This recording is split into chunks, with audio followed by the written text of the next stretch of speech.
Hello everyone. As you're coming in, you can still feel free to introduce yourself a bit. We'll keep the chat on for a little. My name is Ariel Sokoloff. I am the Senior Engagement Manager at JDC Entwine, and I want to welcome you to this week's Entwine Exclusive. This is actually our 8th exclusive. We started running these in March to provide you, our audience, with an opportunity to connect with the global Jewish world and to also give you a behind the scenes look at how JDC is responding to the COVID-19 crisis.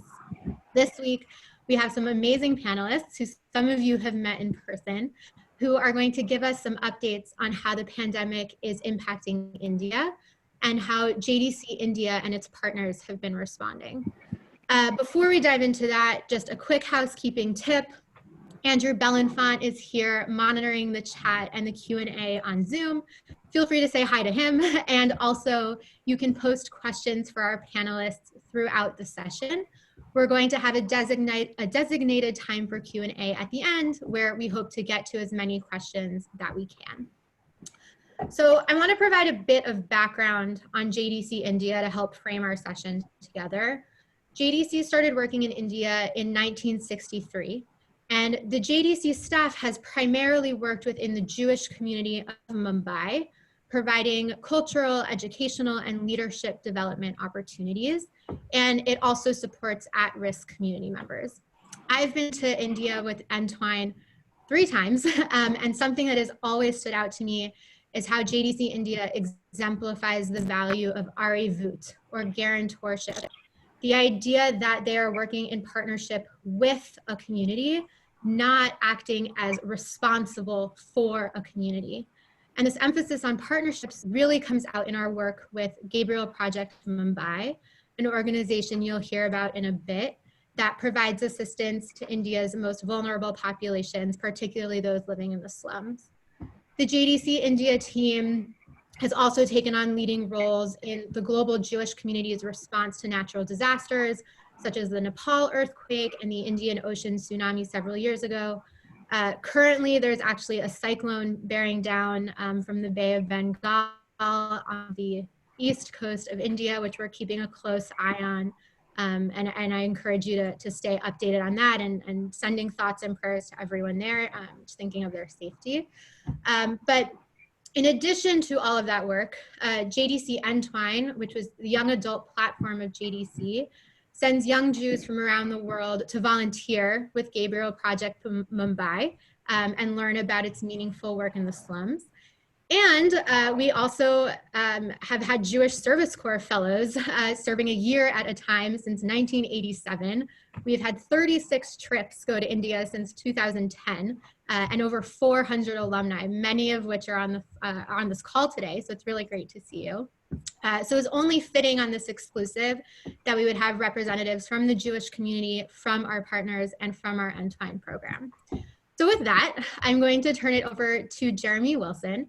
Jeremy is a current Jewish Service Corps fellow. He had been living in Mumbai for several months, and then sadly in March had to come home because of the lockdown. But he's still connected to the community, doing a lot of virtual work with them. And we're thrilled to have him here today to interview our panelists. So Jeremy, I'll turn it over to you. Thanks so much, Ariel. It's so exciting to be here with you and with our wonderful panelists. We have Joshua from India Jewish Tours, and we have Thaiza from GPM. And yeah, just a little bit about me. I started as the Jewish Service Corps volunteer in September working with the JCC in Mumbai, doing various different Jewish community engagement and learning opportunities. And it was a wonderful time, getting to know the community and running a lot of different cool programs. And then sadly in March, as the pandemic started to ramp up, all the fellows were sent home. So I transitioned to work from home in March, but luckily I've been able to continue a lot of my work with the community on the ground and over Zoom and running different sessions over Zoom and still being in touch with a lot of my colleagues. But still, it's so nice to be here with all of you. And now I just want to turn it over to our wonderful panelists. just to introduce themselves and to talk a little bit about themselves, the organizations they represent, and how they got involved in the work that they do. So we'll start with Joshua. Hi, I'll start with the namaste. Basically, like you guys know that, like in India, we all say namaste, and it has a beautiful meaning that I say hello to the divinity within you.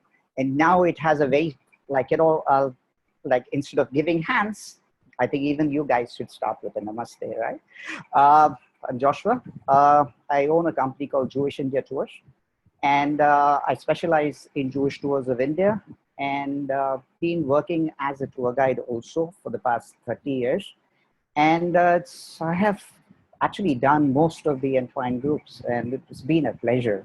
So for me, it's like I can't see, like, the guys, you guys who have come with me before, traveled with, I can't see you, but I'm so excited that you can, right?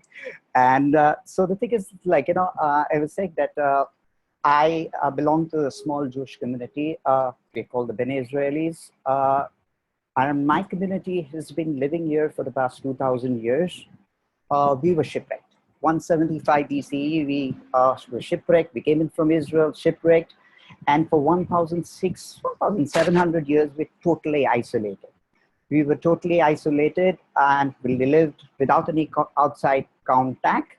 And we lived just on two things: hope and faith. And then basically we were discovered in the, it's about 1800s, and came to Bombay. And we're now about, I would say, no one really knows the exact figure, but 4,200 people spread out all over the city in Bombay, and there's a suburbs called Thane. So spread out. Thank you, Joshua. And I'll turn it over to Thaiza to tell us a little bit about her work with GPM. Hello, everybody. Such a pleasure being here. So excited to be here today. And all right, so a little about me. I'm a city girl, so I was born and brought up in Mumbai city, but I've always had a heart for the rural area. And I studied anthropology always with the hope of, in the future, working with tribal areas. So this passion of mine to work with rural and slum communities was combined with an ethos of service that I was fortunate to learn from my mother.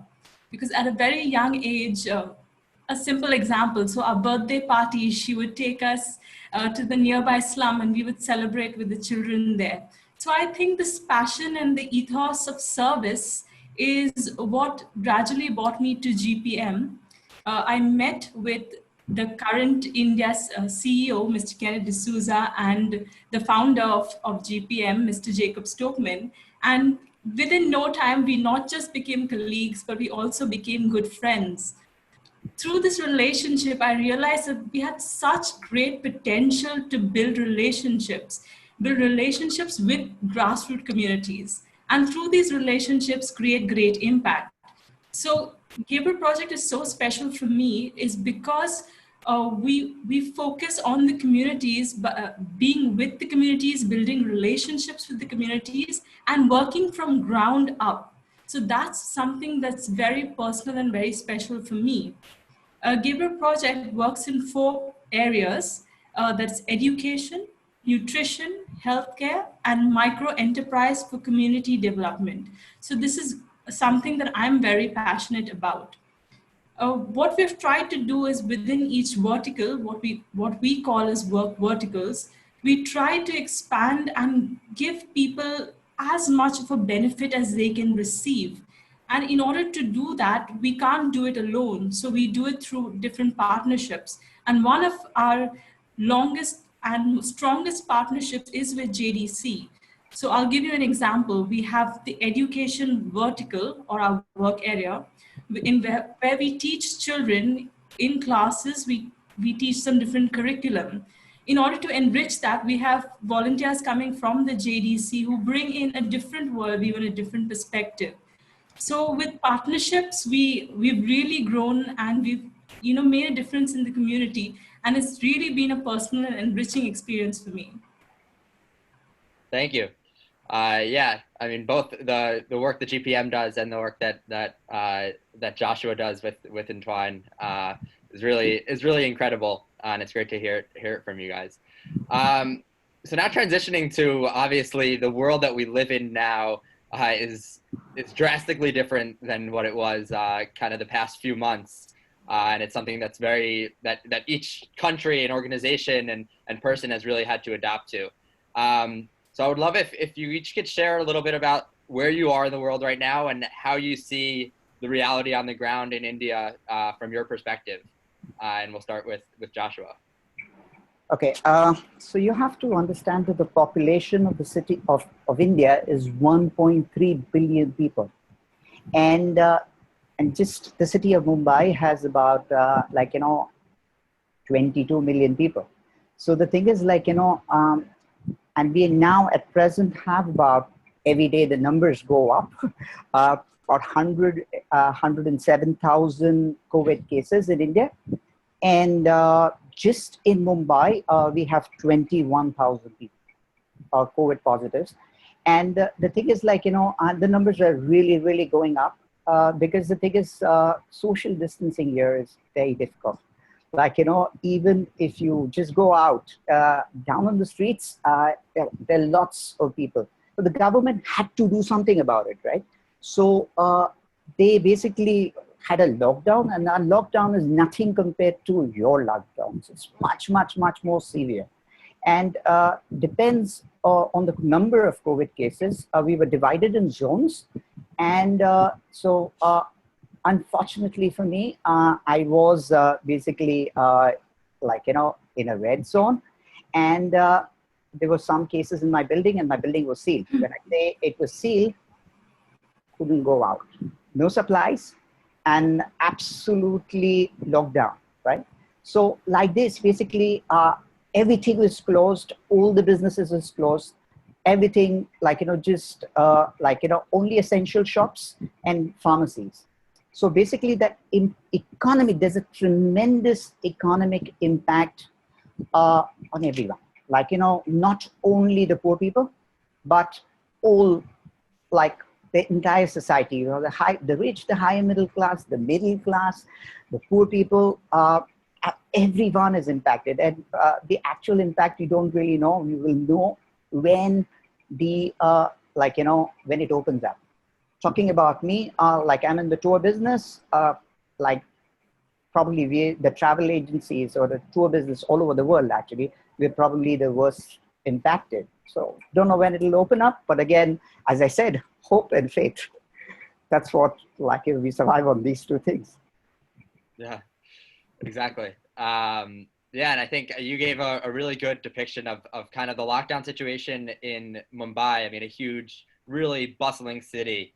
And I think one of the things that I've come to know a little bit is that, right, that lockdown situation looks a little bit different in a city versus in the rural areas, and also in the slums, in the most highly densely populated parts of the city. And I would love to turn it over to Thaiza to speak a little bit about that, and where you're coming from and what you're seeing on the ground regarding the situation. I think the whole pandemic has been an anxiety-provoking situation as well as a thought-provoking situation. So you must understand, like Joshua said, that the lockdown in India was quite sudden, which means we were actually given a 4-hour notice before we all realized that we are going to be, our movement is going to be contained, our access to resources and supplies is going to be contained. So it was quite sudden for us.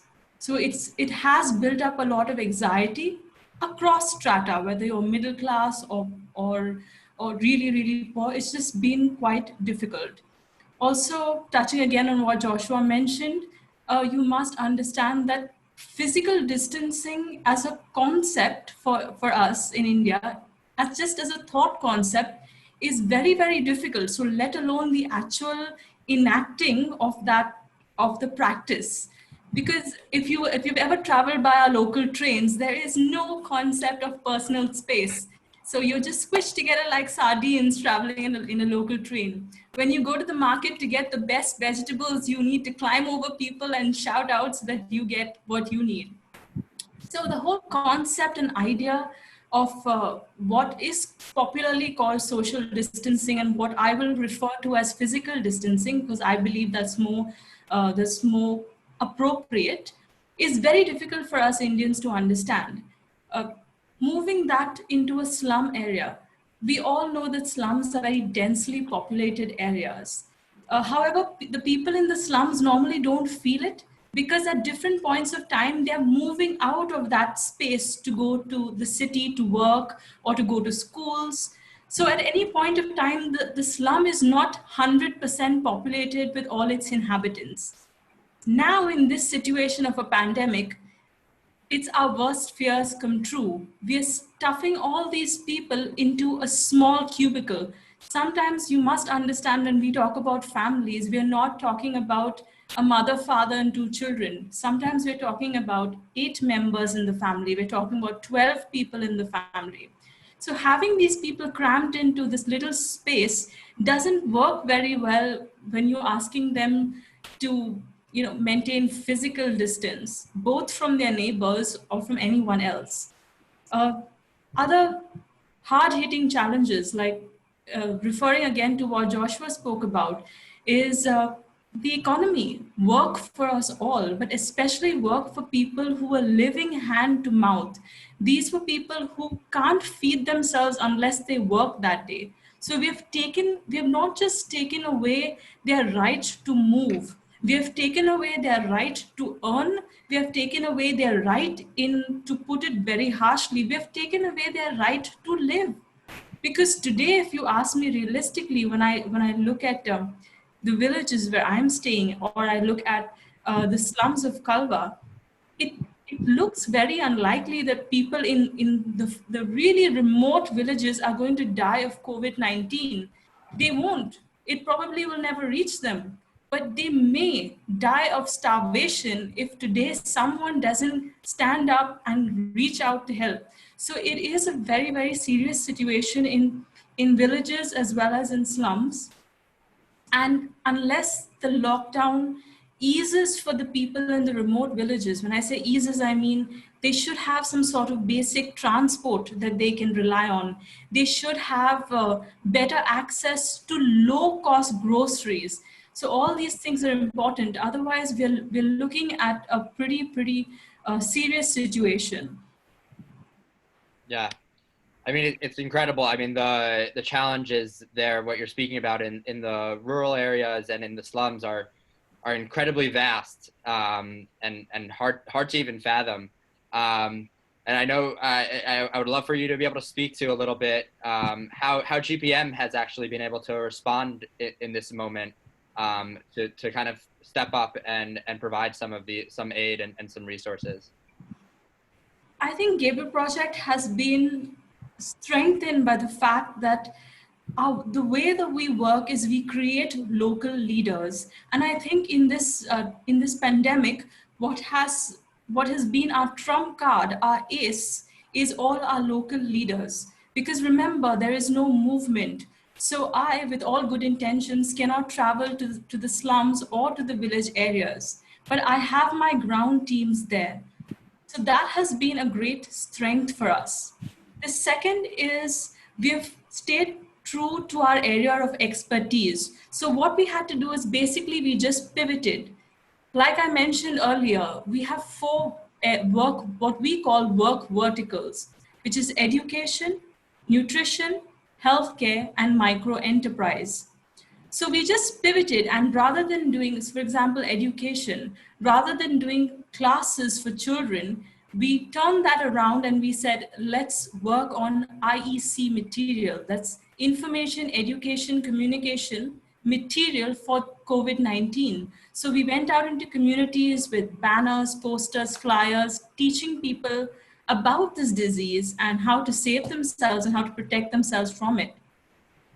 If you look at our second vertical, which is healthcare, here again, we were able to pivot a bit. And what we did was, rather than, because we cannot run our own medical center, what we did is mobilize the staff to provide hand sanitizers, provide a mask, provide soap.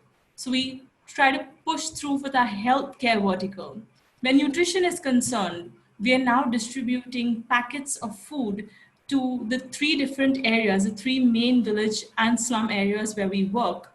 And the last but not the least, and the most important for us, is our micro enterprises, which is basically empowering women and giving them a source of livelihood, especially in this difficult time.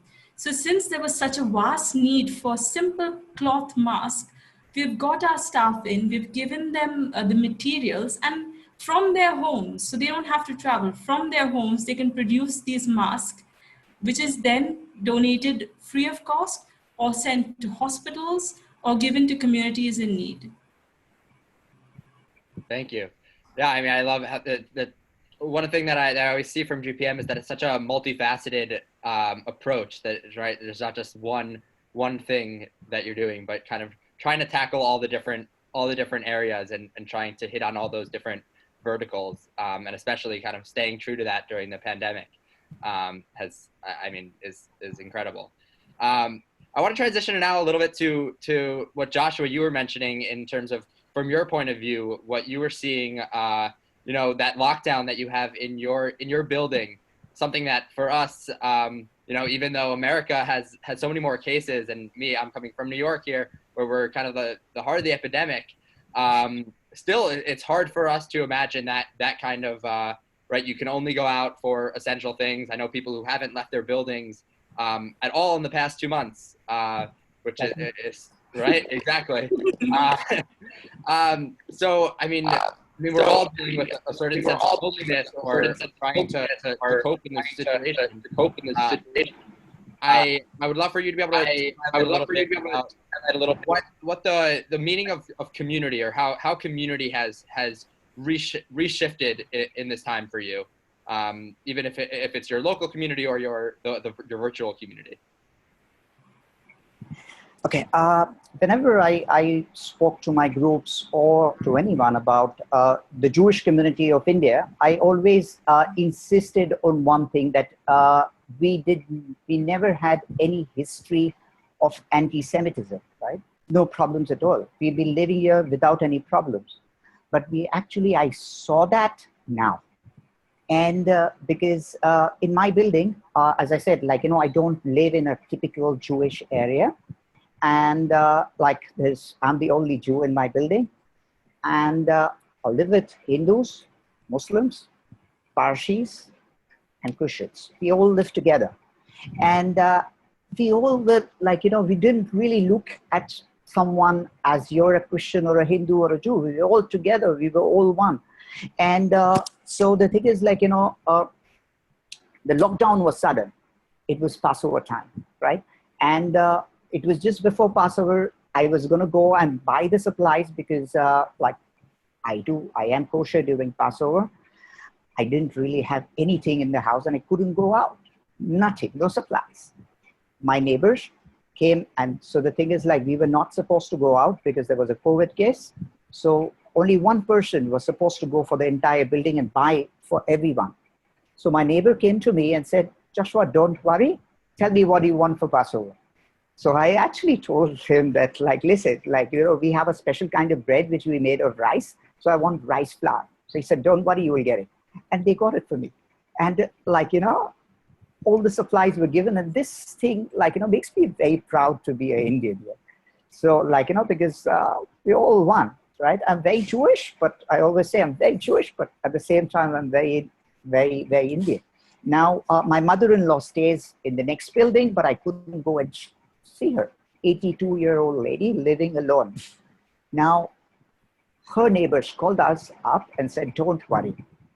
Every day, they used to give her a meal, lunch, breakfast, lunch, dinner, and especially special meals were prepared for her during Passover.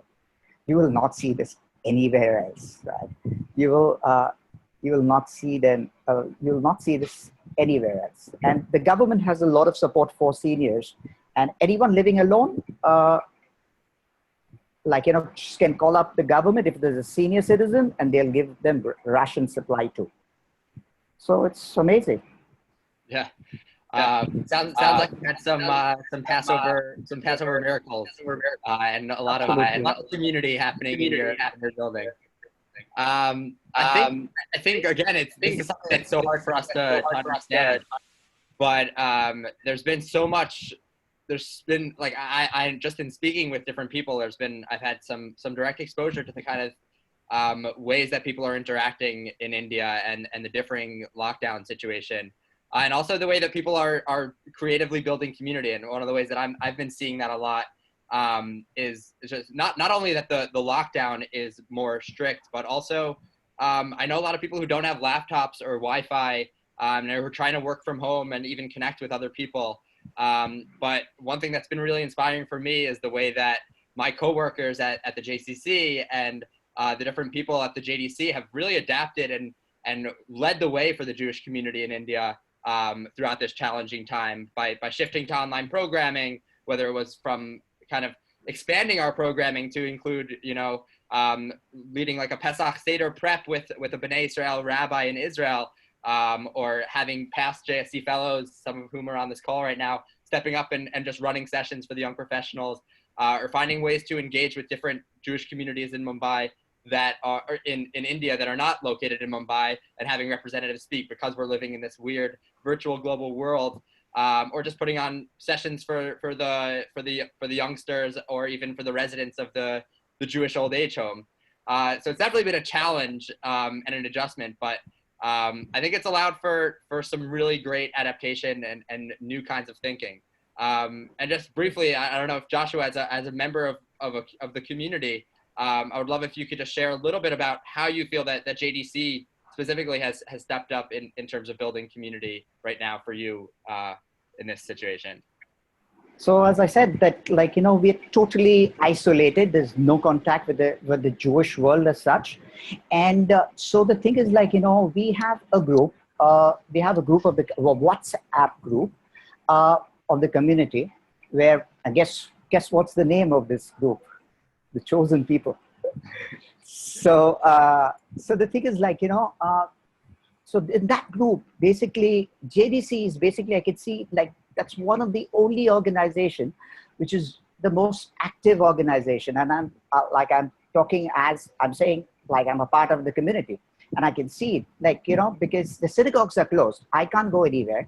So JDC basically puts in that group, okay, this week we have a session on meditation and yoga. Then they have a session on Torah session. They actually organize a rabbi from Israel to talk about the weekly Torah. And for the youth, my daughter is in the house, 23-year-old kid, bored. So they have a session which is a karaoke session.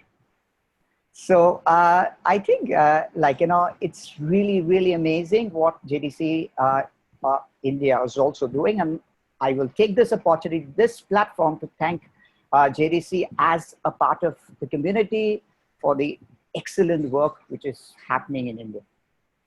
Thank you, Joshua. Yeah, I mean, it's been incredible to see the way that people have adapted to online community. We're a little bit pressed on time, and I want to shift now to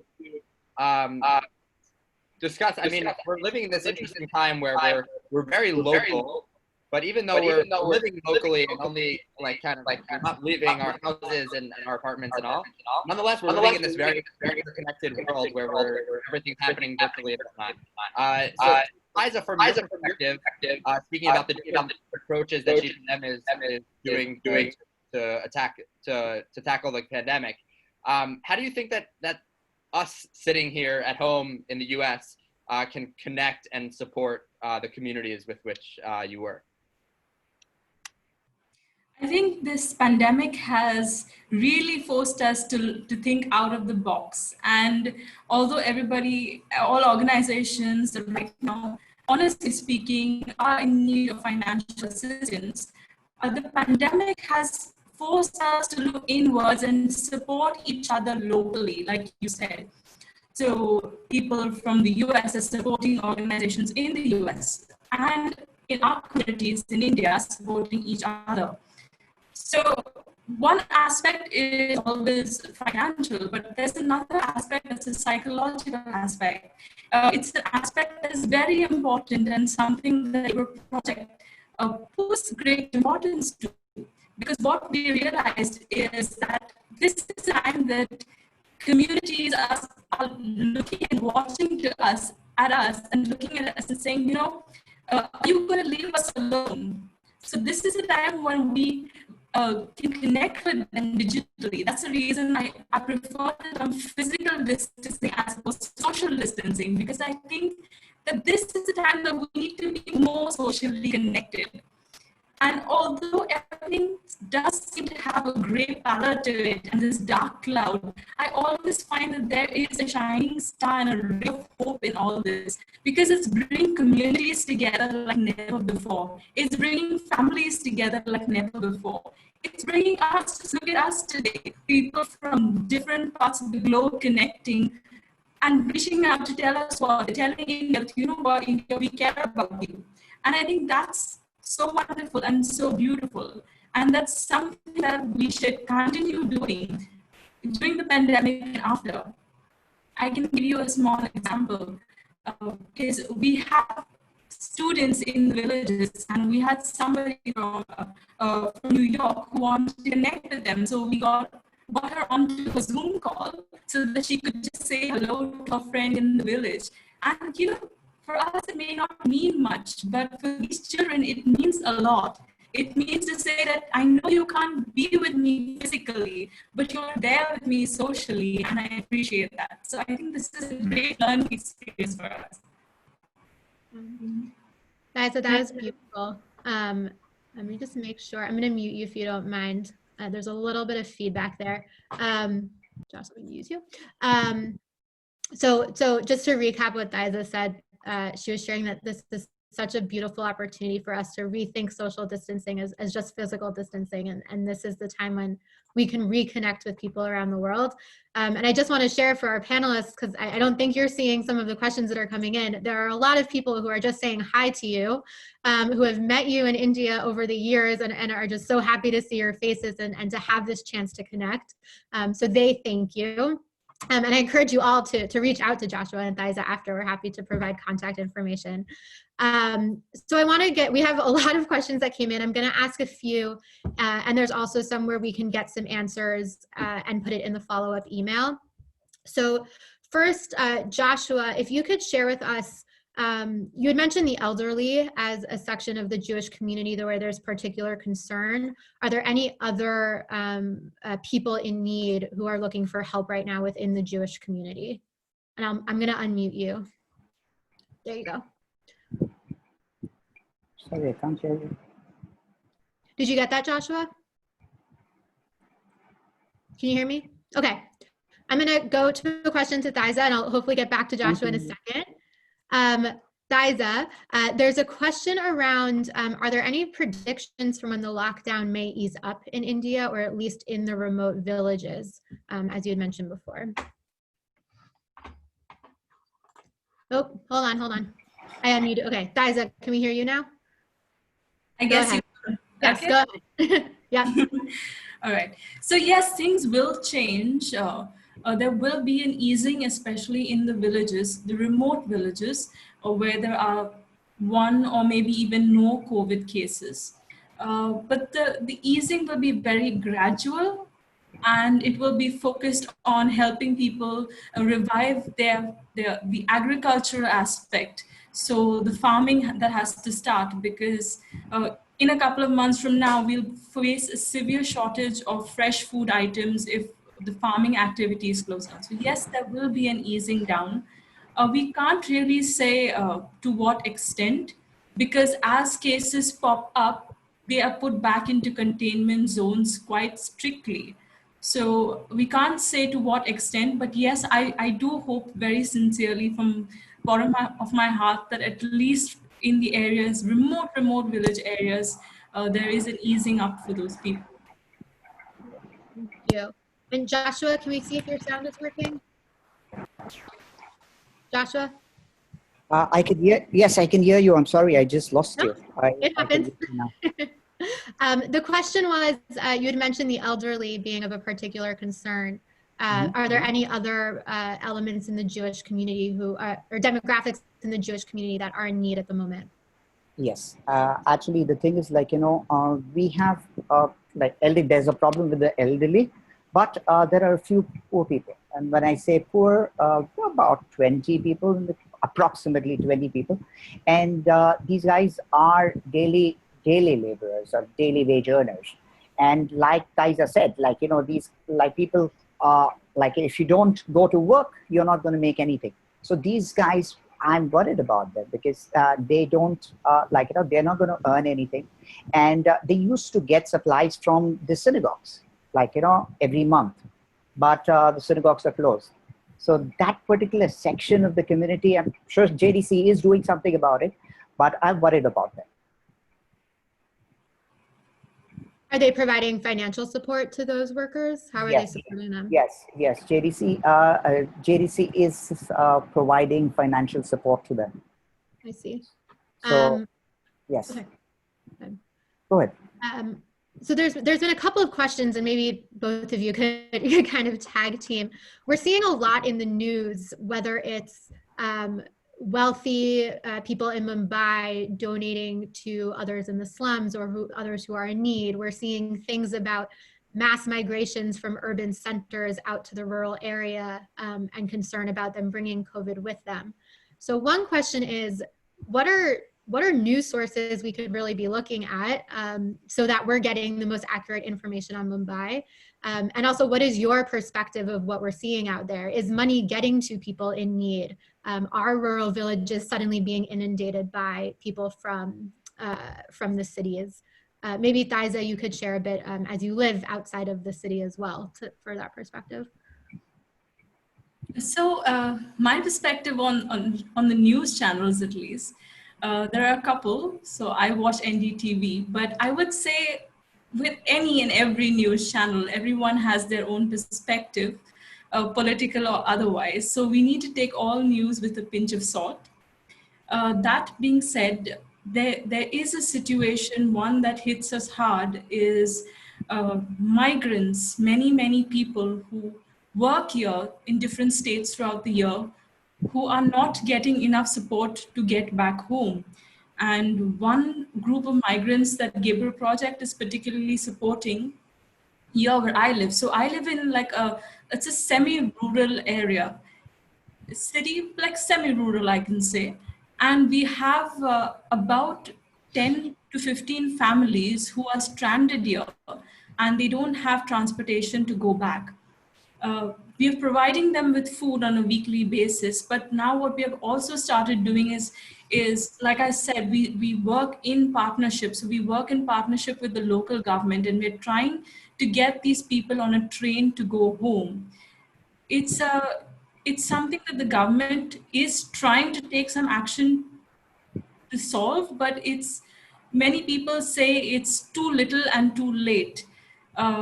So that's the scenario that we're facing. In fact, Gabriel Project has permission from the local government to move out in service, and very often when our vehicles have moved out, we've got video clippings of people walking with huge bundles of their things on their head, children on their shoulders. So this is not just a news story. This is a reality we have seen with our own eyes. And through whatever way we can, whether our partnerships with the government, we're trying to help there. But really, the scale of the need is so much. Touching on your point about whether it's inundation of help, there is a lot of need, and unfortunately, very often, I don't want to point to anyone, but people take it as a photo op, as an opportunity to publicize their name, which means they could go to a village of 300 families, give 2 families ration, and say, we gave this village ration. So we really need to we need to vet our sources. If you want to support somebody, if you want to support an organization, speak to people you trust. find out more about that organization before you really invest, whether it is your time or your money, because it is possible that people aren't getting 100% what they're promised. So you need to be careful, because there could be many people who are doing a fantastic job, but there could be also others who are using this just as a fundraising or an income sort of opportunity. So I guess everyone should be careful. Thank you for that. We could talk for hours, as I have many times with both Joshua and Thaiza. I want to recap some of the questions that we have coming in and kind of bring this all together. So on the one hand, we have Gabriel Project Mumbai, a trusted partner of JDC and one we've been working with for years, that has refocused a lot of its work right now in areas that it has been working for a long time, but now really thinking about the impact of COVID in education, in health and nutrition, in food security, and in micro enterprise. And we'll post in the chat on the side here ways to support GPM. And also noting JDC India's work in the communities through our JSC fellow like Jeremy, who is providing virtual services to connect a community that is largely isolated right now. It's a very small community. There's only 4,000 Jews in the whole country, or just in Mumbai. Getting some nods from Jeremy and Joshua. I would say 4,200, about 3,800 in Mumbai. Exactly 4,200. But what does it look like to build community when people are still sealed in their buildings? And like Jeremy said, there are many people who don't have access to technology or to Wi-Fi. So one of JDC is providing global response to COVID and providing relief to Jewish communities around the world. So we encourage you to check out JDC's COVID response as well. And I'm going to follow up with everyone on this call with some articles, some videos, some ways you can connect with JDC and with GPM. And with that, just keeping an eye on time, I want to share a little bit about how you can stay involved with Entwine and JDC at the moment. First of all, we just launched a new program called Insider Connections. It's an opportunity for you to give back from your couch. You can connect with an elderly person in Ukraine, or a teen in Ukraine, or a person who has disabilities in Israel, and just talk to them for an hour on the phone. And it's a really powerful way to connect to the larger global Jewish world. We also have a lot of programs going on with Shabbat, other Entwine exclusives, highlighting our alumni, and you can find all of that information on our website. And lastly, I just want to give a heartfelt thank you to our panelists and to Jeremy, to Joshua and Thaiza. There's so much more to learn. Again, we could do this for hours. This is just the tip of the iceberg on what's happening in India right now, and I encourage our audience to keep learning, to reach out, and just to connect to people around the world. So thank you for giving your time to us today to educate our community. And I know that we will see you soon. And that is it. Thank you everyone for joining, and stay healthy and stay in touch. Bye, thank you. And everyone saying thank you on the side to our panelists. Maybe I'll open it up actually. There we go. If anyone wants to chat something, it's now open to the whole audience. And Joshua and Thaiza, is it okay with you if we share your email addresses? Yes, absolutely. Yes, you can. There's a lot of people who want to be in touch. Please do. Please do. Perfect. Thank you for